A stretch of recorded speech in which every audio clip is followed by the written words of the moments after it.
to the Antonio Parkinson Project. Today we're talking the shooting at Tuskegee University. 5 things not to do when you're in the hood that you don't know anything about. Plus, we got the viral YouTuber himself, Tommy G, in the building. Yeah. So stick around, hit that subscribe button. We'll be right back. You're watching the Antonio Parkinson Project.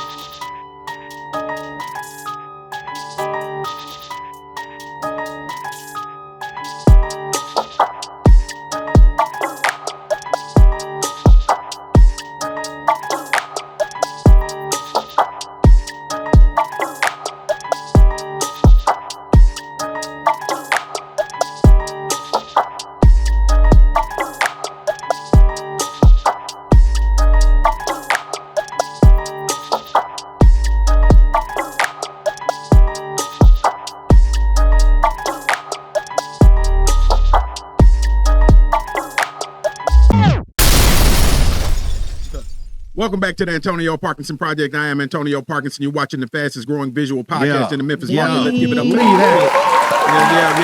The numbers, baby. I got my wonderful, lively co-host in the building. She's had her coffee and she is energized this morning. Give it up for Angelika Geli Woods in the building.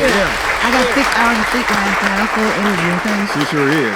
And full of something else too, Kojak. Whatever. Hey, that's my DJ. My DJ Kojak in the building. Yeah, DJ Kojak. Hey, DJ Kojak. Scratch it up 4 times for our Midwestern guest. 4 times. Lord. Oh, not the hit. Wait a minute. Let's test it. That's for the G in the house. That's for the G. I'm nervous. Hey, Tommy, did you hear that scratch? Let's hear it again. I like him. Hey, bring that. Oh, the mouse. Okay, yeah. Bring that beat back. Look at him. Oh, wait a minute. Let me see it. Let me test it again. Did you hear the scratch? I think we're ready to remix this and get it ready to roll. Oh, that was a political answer. He BS'd you real quick. But quick. give it up for Tommy G in the building. Yeah. So look. Before we jump into this interview with Tommy G, of course, everybody's talking about the shooting that took place at Tuskegee University. Their 100th anniversary. Their 100th anniversary. How sickening. Nichelle, run that video real quick. Night, an arrest in Tuskegee, Alabama, where at least 1 person is dead and several injured after a shooting at the university's 100th homecoming. Eureka law enforcement said they've arrested a 25-year-old man who they say had a handgun with a machine gun conversion device. Oh my gosh. A centennial celebration interrupted by panic and gunfire. We were having fun, and all of a sudden I saw people running towards me before I heard gunshots. Nursing student Kimora Bean spoke to us today hours after a bullet hit her in the back, centimeters from her spine. I tried to get up and run to my friend's car, and that's when I got shot in my back and ended up getting hit 3 times, and I was on the ground shot for like 40 minutes until the paramedics could even get to me. Bean was one of more than a dozen people caught in the crossfire early Sunday. One of them, 18-year-old Latavion Johnson, was killed. Hey, you can't go nowhere. That's crazy. That is unreal though. I mean, and real at the same time. Unfortunately. You think about the significance of Tuskegee University, the history of Tuskegee University, and to have their 100th anniversary, ruined like this. I can't tell you how many gunshots it sounded like. I'm a Marine, so I know what a war zone sounds like, right? And and it's sad and unfortunate, man. Tommy G, you're in a little bit in that world and in some sort of space, man. What do you think about that? I don't know what the situation was. Was there a loose gunman? Was there a turf war? What was happening there? Yeah, so they say it was members of YN that were, in a gun battle with somebody else. Is YN what I think it stands for? I don't know. I don't know what it stands for. To be honest with you, but it's a Alabama, Georgia gang. Gang. And so but that's what they're saying allegedly. And the news reports. I think we got another video. Do we have another video on there, Nichelle, or not? Did we put both of them up? We didn't. Okay. And news reports saying they have arrested an individual that was responsible for the shootings. Had 1 person that was killed, and I think 16 others injured. But it sounded like well over 100 shots that were let off in in that situation. Did they arrest anyone? They did, one person. Okay, one yeah. person. Quiz, Myrick. We should bring back backyard fights. I think that would help a lot of the situation. People can't take L's. But they're cowards, though, man. You can't. They take You're a not gonna have cowards that want to fight because they ain't got no hands. Yeah, and then they can't take getting their tail whooped no more. They can't. That's part of the Because problem. even if they lose, they'll come back and shoot it up. Exactly. Right. That's Yeah. usually that happens. Yeah, they can't do it. But I ain't gonna even lie. You know, at 14, man, I was being threatened to be jumped, and I was the shooter then. So so I know. I know what that's like too. That's Not still that. Yeah. It was, and actually, I was scared. That's why I was locked and loaded. You know, because I was outnumbered. You know, by the. Look at his face. Look at Tommy G's face. He looking like. Yeah. You gonna do I'm a what? different kind of state representative. He was getting ready to shoot up a school. You went with a different You person. missed the Yeah. I story. actually went to jail at the age of 14 because I was going to shoot the school up. Yes. You're watching the Antonio Parkinson Project.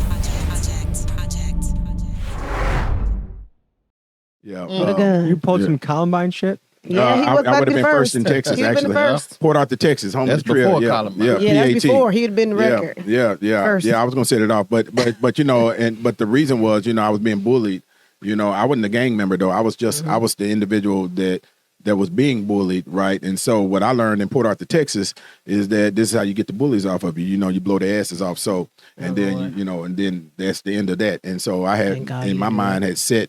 You know, my mind to do what I learned to do. What was my norm back then, right? You know, and it's sad that, you know, but it's sad that you know, this situation like that happened in Tuskegee is becoming people's norms, right? And you know, and that's kind of the space we're in, not in this country and in our communities. You know, people are living with, you know, hearing this type of gunfire, you know, in their communities, and you know, and it's sad and unfortunate, but it's still to me unacceptable. Yeah, and the world becomes desensitized. Like maybe like 10 years ago we saw this. We probably still be talking about it or whatever. I know people are, but just watching it doesn't have the same effect as it would 10 to 15 years ago. We're desensitized, become the norm, unfortunately. But you were saying you did it for defense. I'm sure in this case it had nothing to do with no defense or anything like that. Well, it could have been know. somebody else shooting at him. I don't know. Oh, we yeah. don't know what the full story is, but you know, but it's still it doesn't I think they said it was a fight That led broke to out. it. It was a okay. fight first, and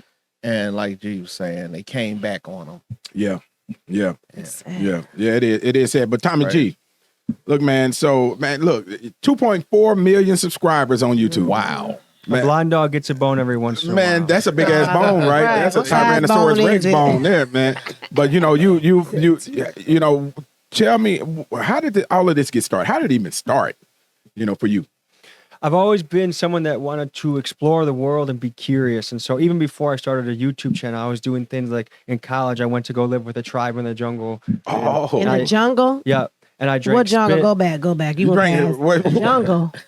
Yeah, so I went to the edge of Peru, Okay. and I was with a little village where you got to fly in on a little plane. There's 14 huts.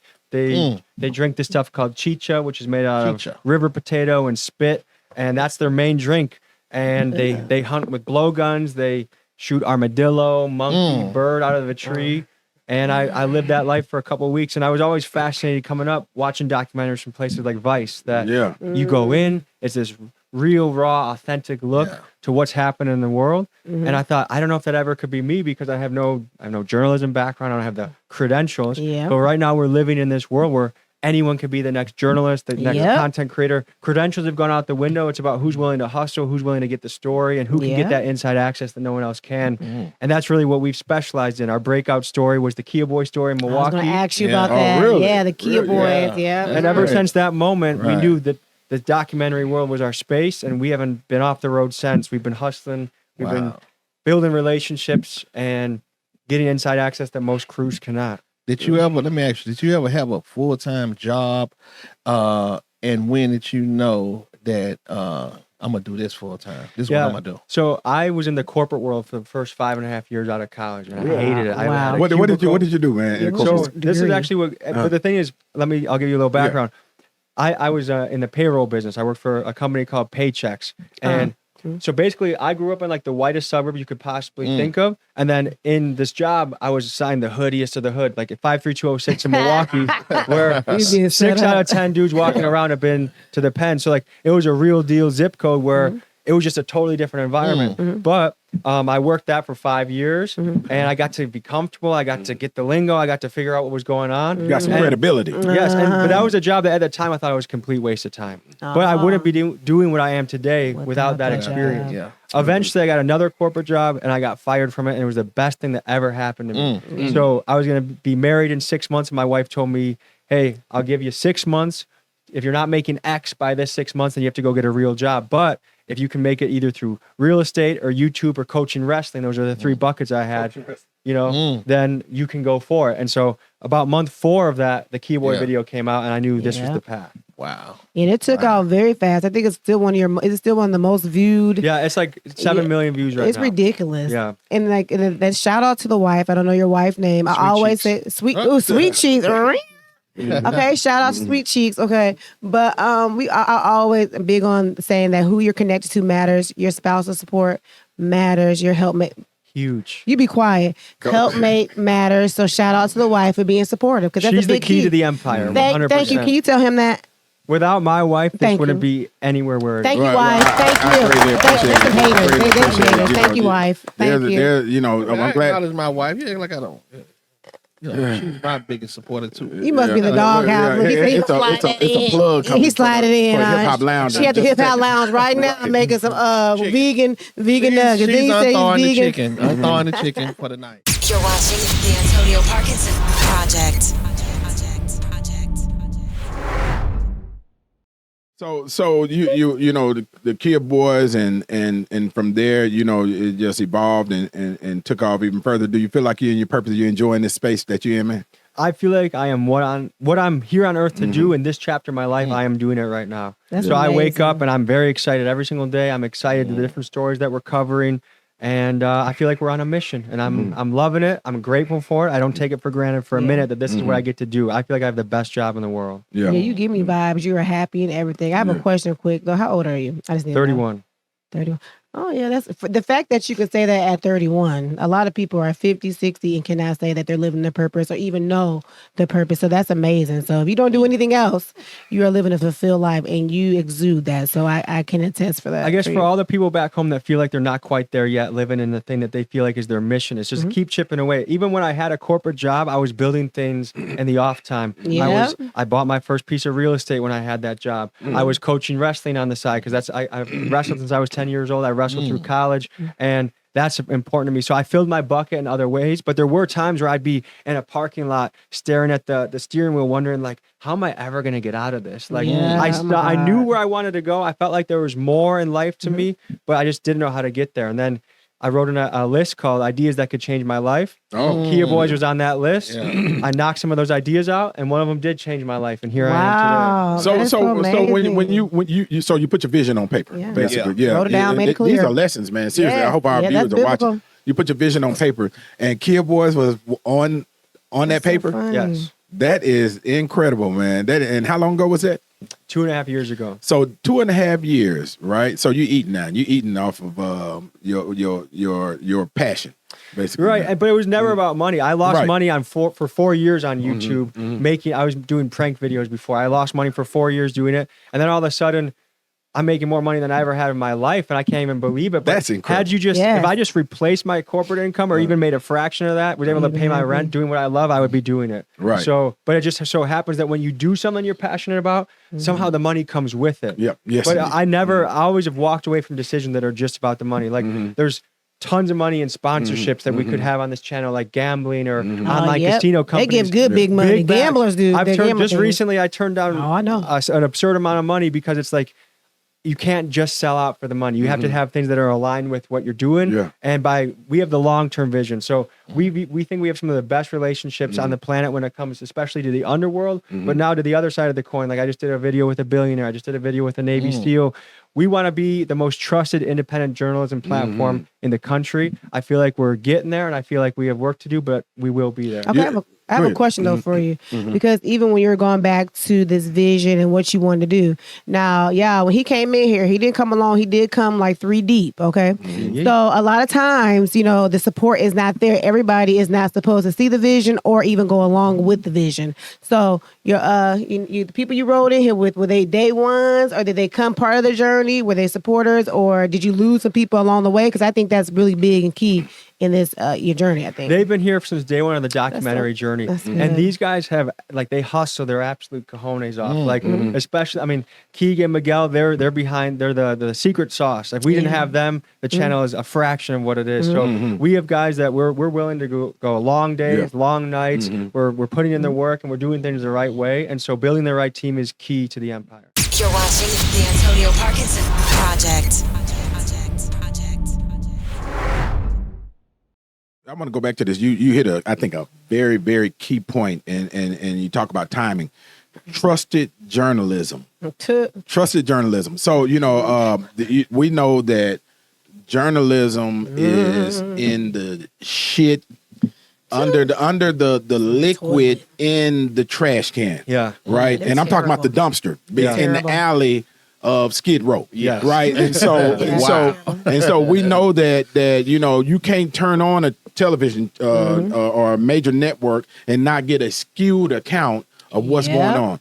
Man, so you're hitting a space to me that is incredibly valid and necessary in today's time, because people are looking for just the uncut truth.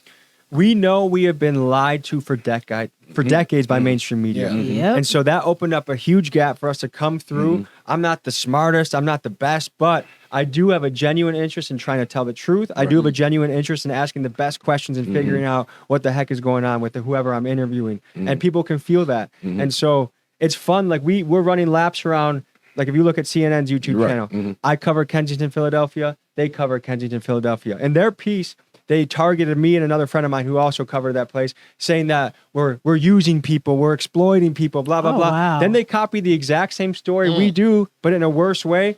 I'm at like 6 million views. They're at like 50,000 views. So it's the audience can feel it. The audience knows. And we're happy to be leading the charge of great independent journalism. And so you said CNN targeted you in their story to discredit you? Yeah. And the thing is, they don't like that we're getting better access and better stories to these people. For example, on the Kia Boy video, I had a journalist call me up within a day of it being released and saying, you did a great job. It's a fascinating story. Let me interview you. Then the first question is, hey, I saw you laughing with the Kia Boys. What do you say to the victims and families that have died from this? Wow. And then they had some like stolen car advocate, like nerd pop up and be on the other side. It just was like they had their story written before they ever talked to me, and they had an agenda. So I don't have a boss telling me what to do. I'm not left wing. I'm not right wing. I'm just trying to search for the truth and also understand human nature. What makes a fentanyl dealer a fentanyl dealer? What makes a billionaire that? And what drives them? And what can we learn? What's the greater picture from all that? Because you just don't wake up that way. Everybody that you interviewed didn't wake up and say they wanted to be a gang member. They wanted to sell dope. There were decisions or life helped them lead there. And I think, like you said, people don't tap into it and even cover that. They just want to point the finger and make a negative perception around it. But that's big. And the biggest thing we always say, you're being authentic. So that's what's making it stand out. You're being authentic and sharing that story. So that's awesome. So that is incredible. And what I'm taking away from this first segment is that you're digging in. You're asking the why. Why are we here? Why are you doing this? How did we get here? And that's in being in the legislature, that's what a lot of my colleagues miss. As they're crafting laws and legislation and jail time and prison and that policy. They miss the why these individuals are even in the situation that they're in. And so I applaud you on that. And so, but you, Wisconsin, right? That was, okay. So you know a little bit about Spotted Cow then, right? Yeah. Man, best beer in the country, man. I got to give it to him. Wow. So look, don't go anywhere. We'll be right back. You're watching the Antonio Parkinson Project. I can't say no to your job 'cause I wanna lose my mind with you. I can't say no to your love 'cause I wanna lose my mind with you.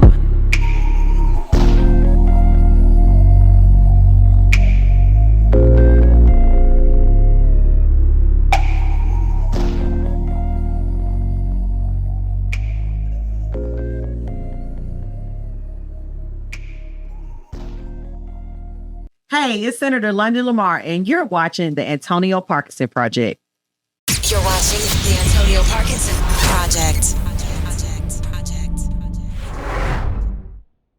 Welcome back to the Antonio Parkinson Project. I am Antonio Parkinson. You're watching the fastest growing visual podcast in the Memphis market. Yeah. Give it up for that You have to change that soon. You have to change it soon. shit. We're going to have to change it soon. Look, give it up for my lovely, lovely co-host, Angelika Geli Woods. Thank you. So do I gotta be like Tommy G? Yeah, but can I be like him? If we're gonna write it down and say we're gonna have to change it, do we need to write it down, Tommy G? That we're gonna change Write the this? vision. Write the vision. You know, We're gonna this vision was It's written. writing it down, but it's also the action. Action Because on there's a it. lot of people that are Execute like, oh, I'm just going to manifest Right. $1 billion. Oh, no. Right, no. You got to get out and hustle and put boots Right. on the ground. Yeah. Absolutely, They don't wanna do yeah, that. absolutely. Yeah, give it up for my DJ. That's my DJ Kojak in the building. Yeah. Hit the horns for Tommy G.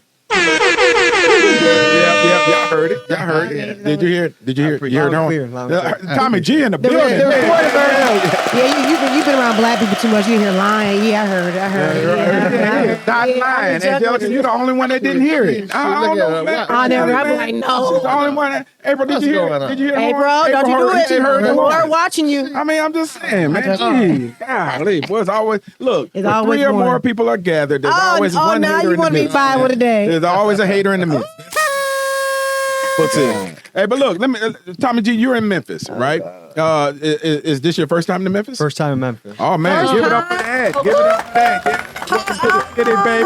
Hold on, your first time in Memphis. Yeah, and then he is in the capital of Memphis, 38128. We love it, man. Welcome to the capital. Thank you. Yeah, man, we're happy to have you. So why are you here? Tell us why you're here. I'm covering 3 different stories. Okay. One is going on an undercover raid with SWAT team to see what a day in their life looks like. Okay. One is covering the most dangerous city in America, which you guys passed St. Louis. Before it was St. Louis. We've been there the last 2 years, but now you guys are number 1. So I'm not gonna clap for We that. ain't clapping for that, but we're gonna unpass St. Louis and New Orleans and these other folks. Yeah, and so where did that ranking come from? Who put that ranking? I think it's by murders. Okay, per capita, yeah, right? yeah, Per capita. Okay, yeah, okay, yeah, okay. And so you're the undercover SWAT, and what's the others?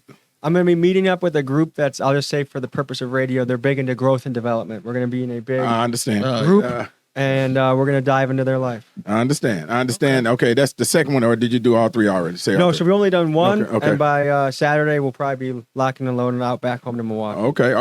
And we're gonna get a chance to talk to you too. We're gonna chat. I hope to walk the streets with you. I'll walk the streets with you. I'll do that. Oh, you really gonna get some bullets flew in there? You watch these. I'm a jungle party. Easy now. Be nice. So we have to do a recap though, because I wanted to know. One of my questions I wanted to know was how we stacked up. Well, you kind of already answered, but I want to know in comparison. So I don't know if you got to come back then. If we said to come back to all the other hoods, since we're the capital for murders, how Memphis stacks up. I haven't been to the trenches yet. I'm going today and So tomorrow you want to go and North the next Memphis? day. North Memphis. I'm gonna be all over. I don't know exactly. These guys are gonna send me the location. I show up, but I can't say yet how it compares. It's like Benham. Is it not Benhampton? Oh, you about to jack it up, big? Yeah, I'm not from here. What They are talk the about worst parts of Memphis? Please don't do that. Yeah, in the north, in some part of North Memphis, they gonna get me because I don't know. North Memphis, North Memphis, right?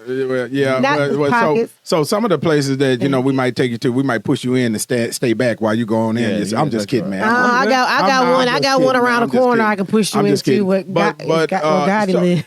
Speaking of which,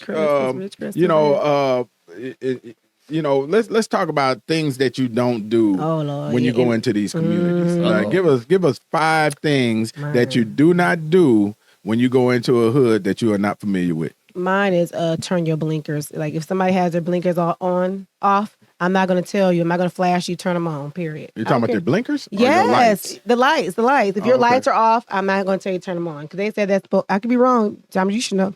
It's How a should gang. Tommy know? How you know? Because he studied the games. Whatever. I guess they said it's Yeah. like a gang initiation. Like if you flash, they trail you and do something to you. That's how you get. I could be wrong. I'm from. They talking about me right now. Right, Polly Pierhart. One thing I don't do Uh-huh. is if I see someone throw their fast food bag out the window, like part of me wants to like honk or say something like, Oh, "Hey, hell God," no. but I'm not ready to get popped yet. Oh yeah. I avoid Listen, that. in Memphis, don't blow your horn. Don't rush nobody. We got bad road rage here. Yeah, we do. But now if I see somebody throw their trash out on Austin P, man, I'm blowing my. I'm pulling up next to them. Hey man, why you pick that shit up? Right. We're gonna have to see this on camera. Yeah. Seriously, I pull up because I can't stand them throwing trash out. In our community, man. That's one thing that blows my mind. When I go around the country and I see the trenches, like things are already bad. There's trash cans everywhere. Right. Why are we throwing this every place we go? Oh, baby, you gonna see them. Well, what's another thing, Kojak? What's another thing you don't do when you go into a hood that you're not familiar with? Well, you don't hide side, so you take your chain, and like when Debo came back, you might want to tuck your chain. Yeah, my dad said flip your jewelry. He said when you walk in, he from the west side. He said flip. If you're not from this neighborhood, you don't know what's going on. At least Yeah. Try to find out what's going on. That's not you, Parkinson. Yeah, what to tuck your jewelry? Yeah. Shit, don't wear your jewelry. Yeah, don't even. if you got it on you, don't even wear it. Yeah, don't even wear it. But that's a common sense deal, right? Even if you go into the Caribbean and places like that, I say one of the things you do is you come in humble. This is not your neighborhood. This is not your community. Don't come in like you own the place, like you run the place, like you Billy Badass. In these neighborhoods. And I always say, there's always somebody badder. You're watching the Antonio Parkinson Project.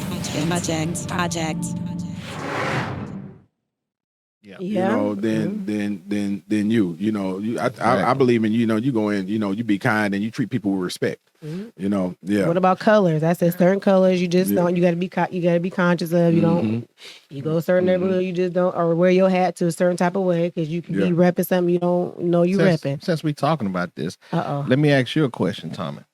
Has there ever been a neighborhood you went to and you had a problem? Like they really tried to get on your ass, like Never. you got scared and you was like, okay, never. The thing is, I don't go places that I'm not invited. People want me to come. They know I'm coming. They know I'm showing up. What I get most worried about is because I don't ask people about beef. I don't stir things up. I don't try and know. But I walk in blind a lot of times. So I don't know what happened last night that maybe I should know about. And it's really the passing cars. I can judge by their body language. I might be in a squad of 20, all got sticks out, but if every car that passes by, they're kind of like, I'm like, okay, maybe this is a shorter shoot than I thought. Right. I thought on one of the episodes, did they actually get the shooting out there when you was there? There was, you might be referring to the Latin King one. Yeah, I believe that we were was there, and they were Wait a minute, like, hold that thought. I think we got a little video. Michelle, run that video. What about your story? Like, what you want to hear? Well, one noticeable thing, you're missing an eye. What happened? Shit, I got shot in the head. Yeah, when I was like 14. I was in a car and then motherfucker was put up in the back. I was double parked in front of my house and they just came blowing. How many times were you shot? 13. 13 times? Yeah. But the second time I got shot in the head, like when I got shot in the head, I thought I was gonna die. How many separate occasions have you been shot? 4 times. When was the most recent time you were shot? Like, when was it, June? What does your family think about this? Because if I was your mom, I feel like I'd be very nervous and stressed out all the time. My mom passed away. And is your father in the picture? Yeah, but he's not, like, over here in the state. Who raised you then? My grandma. How's she doing? Good, she, she's like a mother to me. What does that, what you're getting right now, mean to you? Shit, my hood, I love my shit. How old are you? 20. And the first time you got shot, you were 14? No, the first time I got shot, I was like 9, 10. How did that happen? I was riding a bike. And they put up on me and they shot me. Were you in the streets at that time? Yeah. What are the benefits of being in a gang? It's not like you're going in the gang to get something out of it. You feel me? It's like a family, So tell us about that, man. So it was Mexican Independence Day, and earlier that day, someone had a machete and knife fight between two rival gangs. Oh, wow. And so we were even debating whether to go there. Like we sat in a gas station parking lot about 40 minutes outside of the city, just debating, should we go, should we not go? And so we eventually went because they told us there's going to be so many of us on the block that's impossible to spin it because they're going to get theirs if they try. So I'm like, okay, the math seems, like it adds up. So we're going to go there and take our chances. And then they're like, oh yeah, they're going to come by at 8 o'clock. And they were excited. I'm like, how are you guys excited about this? So I knew, like, we probably had 15 minutes left on the clock before I rounded up the boys and said, we got to get out of here. And so we only got to spend a short amount of time with these guys. Yeah. We're actually launching a piece in 2 weeks where we went more in depth with these guys. We had our guy Corrupt, Savage, and Homicide, and we went to 3 different sets and got to spend more time with them and really see what they're about. And I guess what blows my mind, and if you take this, extrapolate it to the whole country, is there are these neighborhoods where like 80% of the young men go down the street path. And like Little Village in Chicago, this beef has been happening since the 1990s, probably even earlier. Generational. So their dad did it, their uncle. So like, it's almost, it's almost impossible for them not to choose the streets in that situation. You know, and you know, I grew up in LA, you know, and sometimes you don't even necessarily have to formally be in these gangs, right? It's where you're from, you know, and you're automatically drafted, you know, into what was long before you. You know, even came into existence, you know, because these are some generational things. You remember when we had 8Ball and MJG on the show, right? And we were talking about the Young Dolph and Yo Gotti situation, and they were saying that it's going to take another generation of people to undo this, right? Because there's so many people that have been hurt or harmed, you know, in this whole thing that's going on, and so it's gonna be hard to put the horse back into the gate, you know, because so much damage has been done. You're watching the Antonio Parkinson Project.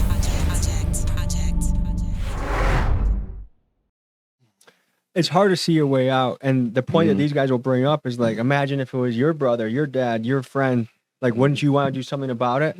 And so as an outsider, it's like, oh man, can't you guys just have peace? Like, it's crazy that a guy, 2 factions a block away, then another block away, that you guys are beefing, because it must make life very uncomfortable and stressful. But I do get their point. Like, if someone killed someone I really love, like, I'd probably want to do something about it too. So how do you undo the cycle? I think if the Migos could start rapping about books and real estate investing and loving one woman and staying with her for life, I feel like if it got into pop culture, that doing the right things in the long-term plays was cool. But right now, that's the opposite. I mean, if you listen to the radio, it's murder music every single song. But Young Thug might be the person, you know, part of his deal. He can't rap about nothing that's bad. He has to rap about positive things. Y'all don't know that? Y'all looked at me like I didn't know that. Kojak, you knew that? But you know, but that's probably never gonna happen. Right, but Young Thug, they say he can't. That is big. They say Young Thug cannot rap about any of those things. That's it. So maybe he can make it. I don't know, nice and hip or whatever. But I think what we're missing though also is the amount of investment that's poured into this culture being sustained. You know, because you know we talked about this on the show how. You know, these record labels in turn are pumping it on radio, right? And, you know, we produce music here. We're music producers, rap producers too, right? But the amount of money that's being invested in the culture of kill, murder is crazy, right? And you think let one of these rappers say something negative about a Jewish person, or talk about kicking a dog, or talk about somebody that's LGBTQ.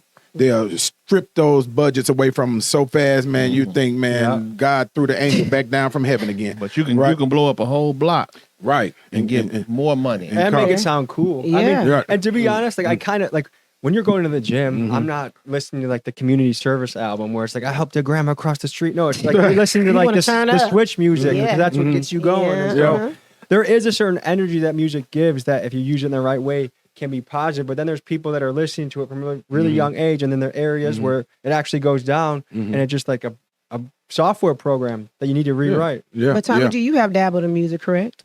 All right, see. Okay, Y'all, they didn't know. See how I dropped that little nugget in there. I used to. So back in the day, thank you. I used to drive around the car and burn cruise a lot, and I used to freestyle an awful lot. But it's a skill that if you don't use, you lose. So I have to get back in. Come on, man, you got something, man. Give us 8, man. Give us 8, man. I'm looking at your friends. If I'm gonna give a freestyle, it's gotta be something that's legit. And right now, I'm just gonna be honest. What I got is all whack. So I gotta next time I come to Memphis, I'll tighten my game up and maybe have. Okay, yeah. That means we're gonna bring you in the studio. We got a studio right down the hall, man. We're gonna bring you in the studio. I looked at the friends' faces, and they were looking like, "Oh Lord, don't do it, don't do it." Yeah, man. I've been out of the business for a little while. Okay. Yeah, man. That means you got to come back and do it. Then. Yeah, because I dabbled myself. Oh, here we go. Okay, 8 bars. Let's go. 8 bars right now. Let's go. No, actually, I've changed. So I'm doing. I heard you talk about real estate. That's our real estate company. Triple B, huh? Yeah, Braden. I'm about real to estate. get That's what we do. We do commercial though. So yeah. Yeah. Okay. If you ever Okay. look Yeah. for some property here, Yeah, you know. cutting room floor, but yeah, man. But look. Let me ask you this: so when you go into these communities, right? You know, have you ever been questioned about where you're coming from, or are you the feds, or is this a setup? We've built a good enough portfolio of catching absolutely wild things on camera that our reputation is great. And the other thing, like this is kind of one of the secret sauces of the channel, is like if I'm going to interview a fentanyl dealer in his apartment or whatever, I'll send him a clip before it goes live. Like, hey, did we do your voice the right way? Oh, Did we? good. Oh, so you had a little wrist tattoo. We blurred it for that's timestamp. Yeah. So it's important for us to protect our context because some people might say like, why are you going out of your way to protect these guys? We want to get into their psychology. We want to get into their life. So to me, trust is the biggest currency we have on the channel. And I don't care whether you're a presidential candidate. Like we were with RFK Jr. for 48 hours. And, we want to take care of him. And if I'm with a pimp, I'm going to take care of him too. So I don't care who you are. Our job is to do right by you. We're not here to burn you because we want to build the best relationships in the business. And when you get into the underworld too, like it's crazy how many people know each other where, the car thief knows the Canes, knows the train heist guys. And so if you're good with them, you can get into a lot of different nooks and crannies, Yeah, let me ask you this last question. So when you do these interviews, how do law enforcement respond to you? But don't answer that question. We'll get that answer when we come back. You're watching the Antonio Parkinson Project. Boss dripper like a broke faucet, diamond teether, and my neck glossing, project flossing, taking no lossing, ain't trying to go up that creek like Dawson, ain't no pausing, no stagnation, pockets on swole like pregnation, brand new house, brand new cars, I'm from the hood, gentrification, money flipper, straight go getter, I with the back and keep the liquor, partner strapped in, we never slipper, God gon' keep us, he gon' deliver, pata, still on the money, the bag, some more and some more, my face on that flag, ew, still on the money, the bag, some more and some more, my face on that flag. Mic check, 1, 2, 3. Mic check, this your boy, Pimp Type, MJG. Yeah, man, and this your dog, Big Ball. And y'all know what this is. This the Antonio Parkinson Project. You hear me? You're watching the Antonio Parkinson Project. Welcome back to the Antonio Parkinson Project. I am Antonio Parkinson. You're watching the fastest growing visual podcast in the Memphis market. I got my lovely co-host on the phone over here, Angelika Geli Woods. She's in the building. I want to see him. He loves Tommy G. Hey, y'all. Right. Being an auntie. Right. DJ Kojak in the building. DJ Kojak, we're going to dispense with the scratch because we want to get in some more Tommy G in the building. Let's give it up for Tommy G, though. Yeah, man. Tommy G on the Antonio Parkinson Project. Yeah. I love it. You have a genuine soul. Sorry. You really are. Yes. Well, thank you for that. Look at him. Angelika's she's going to deliver the niceties. So I can deliver ugly, too. It warms my bones a little bit. It feels good. Right. Yeah. You had an ugly, so I would tell you I didn't say nothing. Because we ain't going to do all that shit. Me and Kojak, we'll be like, man, Tommy G, man, okay. If you had an ugly soul, if you had an ugly soul or something wrong with you, I would tell you too. But you do have a genuine soul, period. So. You're going to get a sermon in just a second. She's a preacher's kid. So you will get a sermon if you need one. I will. AKA Polly Pure Heart. Yeah, we appreciate you. We love Angelika, though. That's our people. So we did ask a question. We do want to know. You go into these places, these are places that law enforcement in some cases can't even get into. Yeah. Right. And then you drop these videos and law enforcement probably like, shit. Damn. Well, look, we can use this information, right? So have you ever been approached by law enforcement to say, hey, give up the goods? What can we turn some evidence? So I've been approached by law enforcement twice. One of them was after I made the Kia Boy video. Apparently someone was making threats on me on the internet, and they asked me if I wanted to pursue it, and I said no. The second time, though, I had two detectives come up, and they came up to my porch with a folder. I'm like, oh God, this is not good. But then I told them, like, look, guys, I have a Second Amendment right. No, First Amendment right. Sorry, I got to get that straight. But free speech, and I'm a journalist. Right. So they closed their folder. They said, okay, we know you're not going to talk to us, but we just want to know one thing. These Kia boys, do you feel like they have any true remorse for what they do? And I had to think about it, and I'm like, honestly, not yet. I mean, I think when they get older, they will. But these guys that I was talking to, no. Actually, I was visited one more time by Secret Service because I was with these rednecks in Tennessee, on the other side of Tennessee. Of course. And I was with a bunch of guns, and I said, Joe Biden, you want to come and take our guns? I was just getting into the character, you know? So they asked me, like, what exactly did you mean by that? And they asked me if I was mentally ill or if I had a firearm or blah, blah, blah, blah. And then they took their notes and walked away. Well, interesting thing about Tennessee is two interesting things. One, if you did have a firearm, it's completely legal That's for you to what I have said. one. Yeah. Number two, Tennessee has more hate groups in this state than any other state in the union. Can you introduce me to any of them? I can throw a rock and hit You one. got any Klan friends or what? I'm sure I He do. got some. He got some of his friends. He got in his phone. He got 2. Yeah. Actually, I do. So, I would love to interview the KKK. Right. That would be a bucket list opportunity. So Right. Oh, yeah. any Klansmen that happen to listen to this show, which I highly doubt, Oh, hit no. your boy up, okay? Go on his Twitter. Go on his Twitter. Yeah. Oh yeah. They. And they're on there. You can find you some from the post. Oh yeah. They. If you go on my Twitter, man, find a lot of they all over there, man. A lot of Elvis fans are part of these groups too. Believe it or not. I said something. Black Lives Matter had spray painted on Elvis's wall, BLM, and I said, and they were all up in arms. I cannot believe this, that, and other. I said, well, wait a minute. I said, don't people write on Elvis's wall every day when they visit? They write notes to Elvis, this, that, and other, right? I said, so what we mad about? So tell the truth what you're mad about. You're not mad about them writing on the wall. You're mad about what they wrote on the wall. Yeah. Right? Yeah. Oh, man, you should see. Oh, boy, they came out the woodworks on me, man. They, boy, I was every. What they write? They wrote BLM. On Man, the wall. that group has gone downhill, huh? That's a whole different. Oh, Lord, you about to make a turn. You about to make a turn. Hey, but that's the truth, though. That's the truth. Yeah, where they The go? leaders had a chance to harness a real political movement, and instead they went greedy. And so I think they're a good case study to build something grassroots. Is very difficult to do. Yeah. And they And that was totally fell asleep at the wheel and just where have they enriched been? themselves. Man, Interviewing that lady would be a good idea. I think I would love to I ask don't know. her. Parkinson might can find it for you. Look. Hey, man, I can help you find some of these folks. Oh, yeah, seriously. he can help you find them. Seriously, I had a friend of mine, a colleague of mine, who was who was a state senator, and he was an older gentleman, right, from East Tennessee, and he was looking for a phone number in his phone for me, right, and I love this guy. Believe it or not, we differ completely on policy in most cases. In a lot of cases, we agree, right? But he's scrolling through his phone. He's doing that old man scroll, where you scroll. You can see everything that comes up. Yeah, but on you hit the Zoom. scroll, he got to wait for it to stop before he hits it again. Right? And he scrolled, and that joker stopped on David Duke, man. I was like, well, damn, okay. You're watching the Antonio Parkinson Project. David damn Duke. All right. Yeah, but hey, here's what people don't realize. There's a connection with every human where you have something in common. Yeah. Right. But all of the outer bands, right, may not be what you have in common. But every single one of us, I don't give a damn if you're a Klans member or you a Patriot or you a GD or you Grape Street, right? There's a common bond in your humanity where you guys are exactly the same. And you probably experienced the same shit, but you went different directions after those experiences. I feel like the majority of people, if you could get them one-on-one, sitting down for a nice meal and a conversation, they would probably like each other. I agree with that. Can you make that happen? That would be something. Boy, that'd be nice. You talking about viral, boy. One thing I would be, this is another bucket list idea. I would love to, if there's two gangs that want to make a peace treaty, I would love to sit down and talk to them and help bring in the people that can orchestrate it and make it happen. Because I think more peace would be a really cool thing to see. Is that here in Memphis?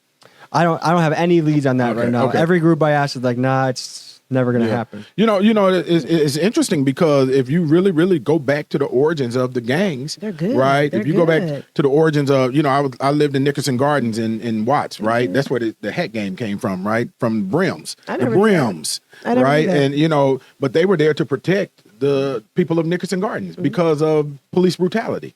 Right. And then it eventually became Bloods and then, and so on and so forth. But they used to be more community oriented. They were. It was solely community oriented in their starts, even in Chicago with the Chicago gangs. Can I say something too? Shut up, Parks. Don't say nothing smart. I know one of the kings of the vice lords. I know. Don't judge me, y'all. Look at Parkinson's face. Look his eyes. Right. And I know do. who you're talking about. I know who you're talking about. Yeah, what's crazy? He here right now. That's crazy. But anyways, I'm stay focused. But he was just saying, like, when gangs started or whatever, they had scholarships. They do scholarships, food drives, take to the community. And like even him, his mindset, when I talked to him on the phone, he's like really focused on like a lot of people having they have charges. He's like, well, how can they get their apprenticeship? Like I'm trying to help some people get their apprenticeship or get their GED. Cause he's like, I'm trying to teach them beyond this. What's gonna happen if you die in these streets? What's gonna happen to your kids? Cause they don't get they're not paying into the system. They don't get a social security check. Right. You have life insurance. So I was like, they don't even talk about this type of stuff, it's always negative. Yes, I know gangs are not good, but just thinking about that or bringing light to that, because they're actually, everybody's not bad, if that makes sense. I've interviewed all sorts of people, from murderers to fentanyl dealers to you name it. And I haven't met one person yet on this journey that I would say is an evil person. Yeah. I would say I've met people that are doing bad things, but there's people that have done hits that if I didn't know that, I would invite them to my house. My friends would like them and we could have a good time. So it doesn't excuse the behavior, but I also think like when you see the recipe of what their childhood was like and how things are going, you start to get it a little bit more. But obviously people like that, you got to keep it at arm's length because it's just risky having them know where you live, you know? Yeah. Speaking of risk, you know, this is risky, you know, and you are risking your life. Have you ever felt like there was a moment where your life was truly, truly in danger?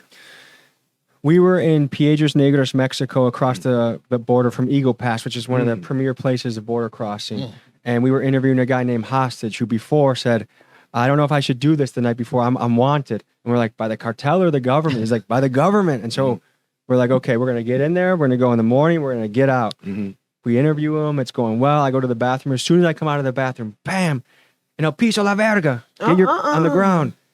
We got stormed by 3 Mexican police wearing face masks and guns, and we had to go down on the ground on gunpoint, and they searched the house. I think they thought we were picking up a significant quantity of narcotics, which we weren't. So once they searched the house, they thought that it was empty. We were allowed back to our feet, but in that situation, you don't know, like sometimes the police, I mean, we want to talk about police brutality in America.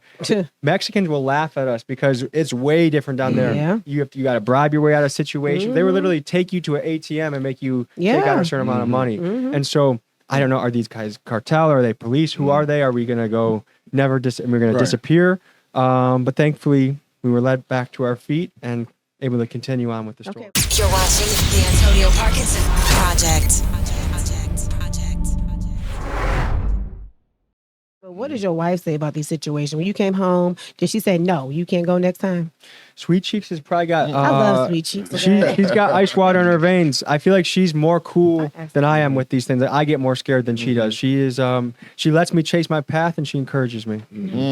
Yeah, gotcha, man. Speaking of Sweet Cheeks, Angelika, what you got on these women? They gonna they want me to do the scandalous stuff on women. That's so sad.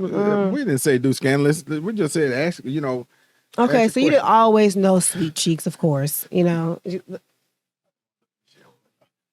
didn't always know. Don't confirm. I just need eye contact with confirm Nichelle or deny him. Right. Thank you, Nichelle. Okay, I didn't always know Sweet Cheeks, or even when you're in the streets, right? Do you think there's any gang members or fentanyl distributors, whatever, that's more ruthless than men? Do you think we got more oomph or tougher? I feel like tougher. Who is we? Who are you talking women. about? Women. Oh, I haven't met that many female criminals, to be honest. I'm trying to think if there's someone that really stands out.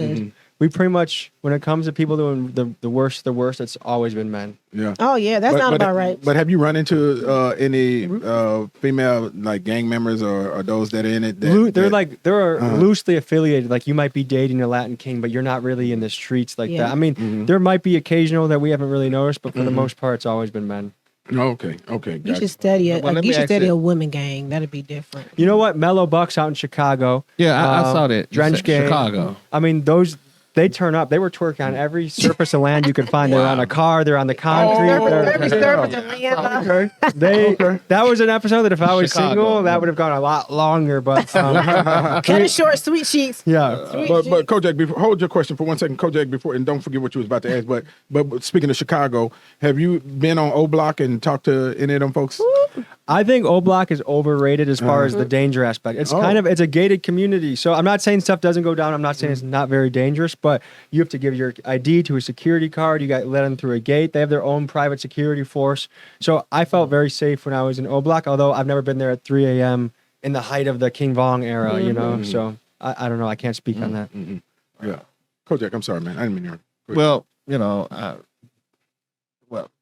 earlier I asked a question about Chicago, the females, but I also want to know what's your dream guest? If you could, what one guest would you love to have? I heard you say KKK earlier, but what when it comes to our community, what guest, like a Big Meech or something like that? Which guest would you like? When it comes to Memphis, not just Memphis, just anywhere. Who's your dream interview? You just right. I would say going on a child trafficking mission with operators overseas. I think that would be a dream mission. Wow. I think Mark Zuckerberg would be a dream day in the life. I think, is there one that comes to mind, guys, that we talk about a lot? Joe Rogan would be very interesting. But let's say like also like on the danger side, like the people that do train heists, I think would be very interesting. You can do that here in Memphis. Oh yeah, this is the logistics capital of the world, man. Nike and they just jumped the train 3 days ago. Basically, if I could follow someone as they're doing a bank job, I would love that. Pickpockets, I'd probably have to go overseas for that. Basically, the deeper into the criminal underworld we can go, I'm very excited to check that out. If I can be in a van as illegal immigrants are being smuggled over the border. Although the reason we've had opportunities to do stuff like that, but these are people that are paying $10,000, $15,000 to make it over, and their families, a lot of them are working really tough jobs to save up that money to get them there. I don't want to be the thing that gets them noticed. So I'll interview them as they get to the safe house, or maybe we'll put a GoPro that one of the drivers can film some of that stuff. But we want to talk about the promise of America. There's a lot of people that they will risk their life to come here because they believe that their life will change once they get here. And you talk to Venezuelans, you talk to people from all over Latin America, they view this as the promised land. And so I think it's a whole other angle to look at America, because I think as of recently, America's gotten a lot of bad press. I still think if you travel the world and you see what's going on, that America is a remarkable place. That's true. It's a place where a former bank robber can be a multi-million-dollar entrepreneur. It's a place where it doesn't matter what your record is. If you make the right moves, I truly believe you can be the president. You can. Yeah, what you mean? 30 felons. You're watching the Antonio Parkinson Project.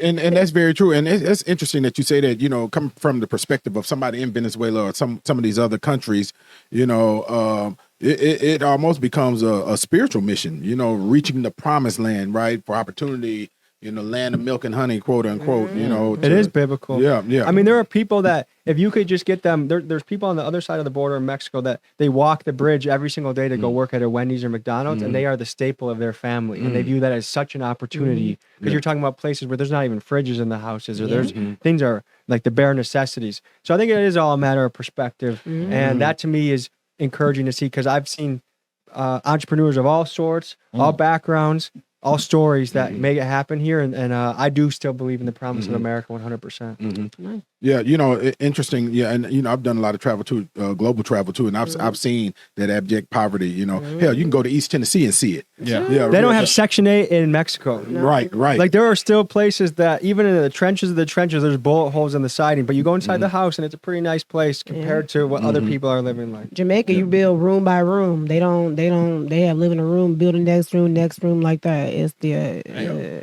think we're about to run out of time, but let me ask you this though: where is or what group would you never ever consider going back to interview? One thing that's on our maybe list is the cartel, different cartels in Mexico, because once you touch that territory, it just gets really dangerous. It's a whole nother ball game. I mean, there's street gangs in America, but the cartel is a whole nother animal. It's like, from Harry Potter, Lord Voldemort, you're afraid to say the name. Like that's almost one that you're afraid to even talk about or do anything with, because it's that scary. So we'll see. The Taliban, we were interested in interviewing them as well. That would be incredible. That'd be cool. That would be incredible. Believe it or not, Afghanistan is actually the safest it's ever been. There are people all around the world traveling there and doing tourism. Women, solo travelers. It doesn't sound real, but it is. Like there's a WhatsApp group chat that I'm in that people are traveling to Afghanistan right now. And and a lot of people don't realize. I go out of the country every single year for New Year's, right? Because I have to decompress from America. And reset and focus. Yes. Make your mission board for the yes, year. yes, 100%. indeed, yes, indeed. And remember Honduras used to be, it's dangerous. This, that. I go, man. I try my best to get to all of them spots, especially the ones that are off the beaten path that everybody is not burning up. So, but when I went to Honduras, it's at the top of my trip list because I loved Honduras. Did you get your Honduras woman while you was there? I didn't get a Honduras woman while I was there, but Did but they look just like Did you. you fly something out? Okay. No, I didn't. Nobody got food out. That's all right, But I me. just had And I don't do that because I need some alone time, right? But the Honduran women look just like you, and that's crazy because my because my restaurant it was a Honduras restaurant. He gonna plug his business. Here it is. You gonna get that shameless plug all the time. No, you're a crafty man. You know that, right? Hey, so look, Tommy G, tell our viewers, man, how they can find you, and how they can support. If you want to see some of the wildest documentaries on earth, go to Tommy G on YouTube, and there's a treasure trove of different subjects, from billionaires to dealers to smugglers to you name it. We try and get inside access to interesting lifestyles, one-on-one characters, and we'd love for you to check it out. Man, you are absolutely amazing, man. We thank God for you. Y'all give it up for Tommy G. Tommy G Appreciate in the building. Yeah.